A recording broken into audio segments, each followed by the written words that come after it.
পাউরুটি এবং দুধ দিয়ে তৈরি এই ডেজার্টটি দেখতে যতটা না সুন্দর, খেতে ঠিক ততটাই লোভনীয়। তাহলে দেখে নেওয়া যাক রেসিপি। প্রথমে কড়াইতে 1 চামচ সাদা তেল গরম করে পাউরুটিটি দিয়ে এপিঠ ওপিঠ ভালো করে সেঁকে নিন। এরপর অল্প অল্প করে দুধ দিতে হবে যতক্ষণ না ওই পাউরুটিটি সফট হচ্ছে।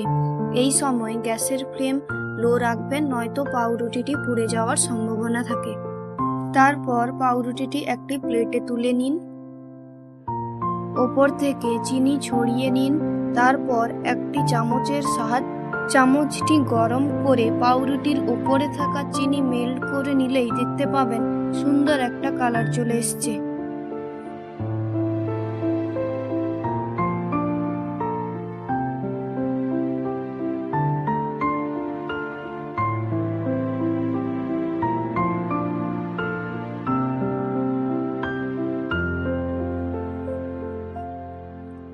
এরপর উপর থেকে মধু দিয়ে পরিবেশন করুন সুন্দর স্বাদের এই ডেজার্টটি।